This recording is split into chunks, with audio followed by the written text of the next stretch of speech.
Magical power is never enough to protect you.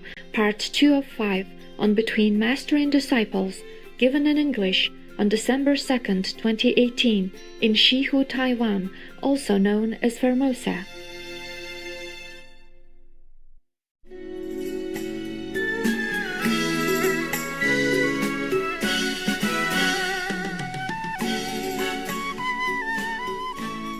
In this world, magical power, secular power, there is never enough to protect yourself from all harm. Yeah. Now, I'm telling you, with all his magical power, he could not save his mom. The reason was that his mom had committed the gravest sin, one of the gravest sins that you can commit. Even if you're a non-believer, even if you're your son or your daughter, even if he's a master, your son, your daughter, or the disciple of the most powerful master, like Buddha, for example, or Jesus, still you cannot avoid the consequences of your own actions. If there's action, there's a reaction, retribution. She had slandered the Buddha, slandered his disciples, the pure disciples at that time. All of them were arhat, and great saints, great bodhisattvas already. And they had done nothing wrong. They had done nothing wrong to her, physically, emotionally, mentally, psychologically, spiritually, nothing. They were innocent, but she kept slandering them, to other people to make sure nobody believed the Buddha. Whomever she could, she slandered the Buddha and the Sangha. I guess she was following another kind of faith, but with the wrong concept. Like her faith was the only one. The rest, whoever knew, was not true, Yes. Just like when Jesus was alive, people were still waiting for him to come. They always thought a Messiah would come one day. And then when Baha'u'llah, God bless him, arrived, they were also waiting for another master to come. Yes. And when Guru Nanak came, they were still waiting for the Savior. So very few people follow him, even though look like a lot, maybe even millions. But how much is millions? In the world, you have billions, okay? Thus, whatever master comes, they're still waiting for a Messiah. Same when the Buddha arrived, they were still waiting for a Messiah, the Savior. They did not believe in him. Similarly, maybe she was following another set of doctrines, saying that the Messiah would come and everyone else was not true.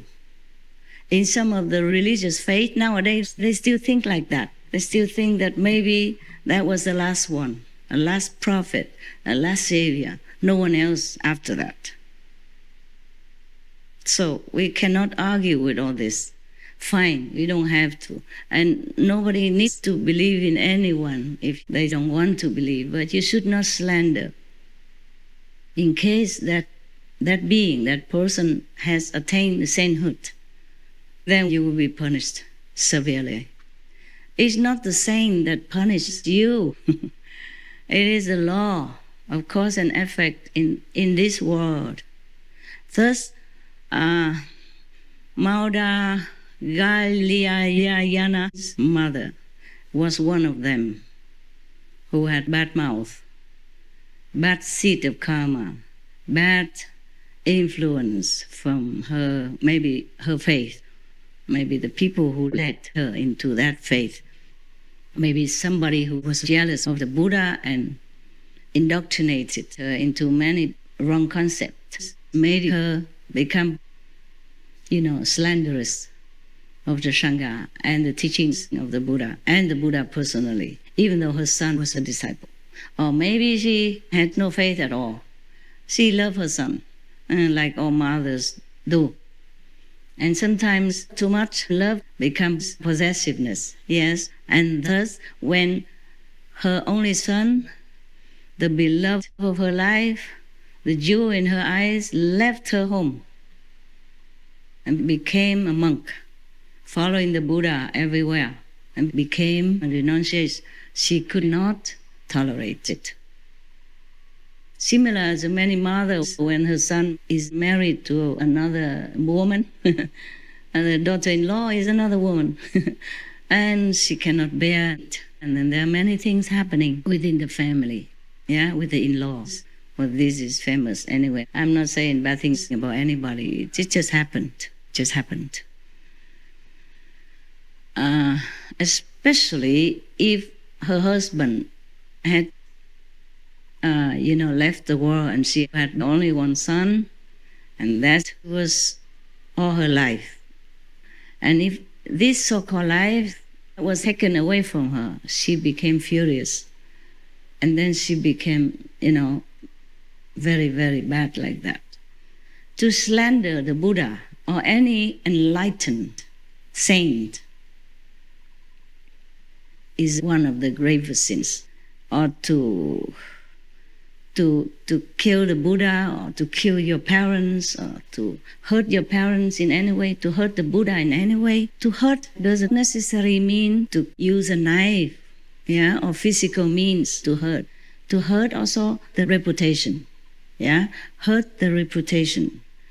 To make that person be so degraded, that saint degraded, humiliated, or harassed in any way, not even physically, is the same as making the Buddha bleed. Making any Buddha bleed is a grave sin, according to the sutra. And I know that also. That is true. Or slandering any Buddha, you go to the so-called non-stop hell, meaning you never get out. You can never get out of that. And you could never be pardoned, no matter how many masters come and go, because you denied the representative of the truth and the goodness and the virtues. You turned your back from it. That means you'll be there forever. Got that? So the mother of this great monk had to go to hell according to the law of karma, which governs this entire physical world. That means the Maya, the illusionary force, can do with her what it wants. Yeah? No one can interfere. Even the Buddha cannot, because Maura Galayana went to hell. He had the power to go to heaven, high heaven, at will, and he could even go to hell at will. Whatever hell, the deepest hell he could go to. He was a disciple of the Buddha, and he also had magical powers. He went there and saw his mother suffering so much. Not only did she slander the Buddha and defame the Sangha, she cooked meat, and invited the monks to eat. Cheated them, understand me? Cheated them to eat meat so that they would also commit the offenses. Because the Buddha had declared already they should not eat meat. The real monks should not eat meat. And she cheated them. She said, he's a vegetarian. She pretended to be nice and pious, and then invited them and then gave them this impure food to eat. Therefore, she went to the nun.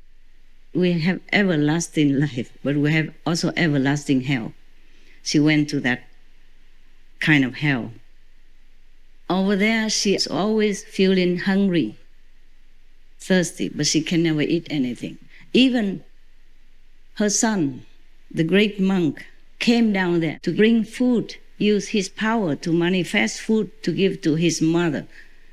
As soon as she swallowed, it became burning cold and burning her throat and her body. Continuously, she can never eat anything. forever hungry because she gave the wrong food to the Sangha. So her extra karma is like that. Normally, if you are enlightened and practice diligently, then 5, 6, up to 9, 10 generations will be liberated forever. Might not be on the 5th level yet, but can be guaranteed of ultimate liberation gradually because of your merit and because of your master's power. This one is an exception because she denied everything and she degraded everything that was meritorious for her due to her son. Can you imagine how much more if people even kill the Buddha and all that? Everyone, even disciples or non-disciples who slander the Buddha, will all really go to hell, whether or not the master wants it.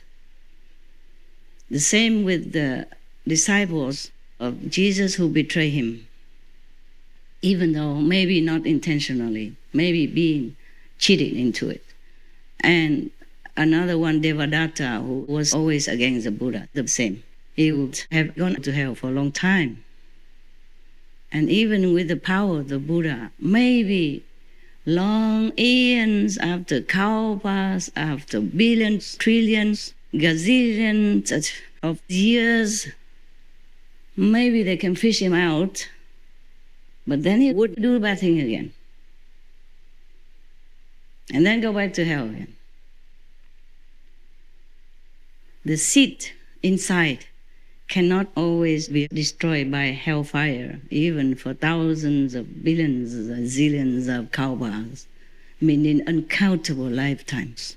Yeah, I told you, it's very difficult to be a master because you can't please everyone. And there are many established long time doctrines already, yes?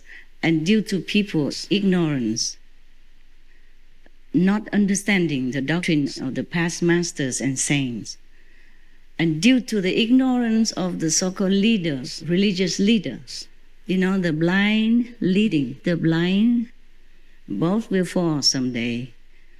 Thus, the public are being misled, believing something that is not true, is not the truth, is not correct. And so they all become very ignorant and arrogant and do not treat the real saint, the real savior nicely. Thus they have problems. Even though they might come and follow such and such master, maybe just for fun, maybe just because they're friend in it, just because their wife going. You want to check out what the wife doing in the assembly, why she keeps going every Sunday and doesn't stay home, or the husband, why, whether or not he has another woman or something. So they just join just to check out, or just join because there's a girl he fancy or the boy she likes, blah, blah, blah. And if anything she doesn't like anymore, she comes out, and then because they don't understand, don't want to listen, nothing, just follow that goal only, the object only, not follow the master's teaching. So they do not understand. So any little unpleasantness, she or he will come out and turn against the master. The same life after life like that. It's very difficult. Difficult. Also, the master also has former enemies coming back.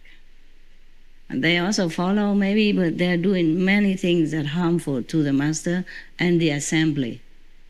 Maybe not physically, but,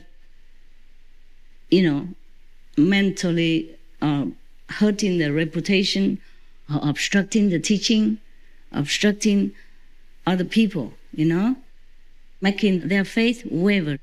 Something like that. Milarepa, even though he had so few disciples already, his master told him, don't go out. Don't preach to anybody. Don't accept anyone as your disciple.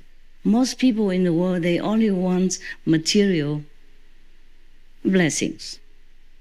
they don't really want to practice. That's why mostly he hid himself in some remote mountain, eating even just some nettle leaves to survive. Rather than go down in the village or town where people would make offerings to him. In Tibet and India, there is still this wonderful tradition that they make offerings to the renunciate or the saint if they believe you are the saint. They don't question a lot. So, yeah. That's why I told you, I wish I was in India. Oh, amen, you know. In India, and if you're a man, it's also easy. They don't question you a lot. Some people have problem. Some master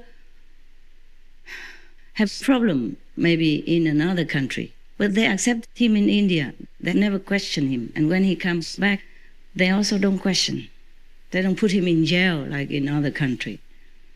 They don't make trouble. If you say you are sane and you are not, then it is your problem. You will have to answer to heaven, because that's also one of the worst sins you can commit, telling lies about your spiritual attainments when you don't have it. That's also the worst thing you could do to yourself. And plus 5, 6, 7, 9 generations with you. Because if you fall, they fall too. Even the Mu Chien Lin, Maudala Gayayana, he did not fall. His mother still fell. Only his mother, the rest, nobody mentioned it. That means they were liberated. Only the mother who was so wicked, that's why. So do not think that if you are initiated by any master, you can commit anything you want. You can say anything you want, or even go against the master, and the master still will save you. Maybe, but that's very risky. In this world of illusion, you must adhere to the rules and regulations in this world. Yes? Suppose you are even the president of a free country, but if you go to another restricted, politically sensitive country, you still cannot do anything against the rules of that country. Can you? Okay.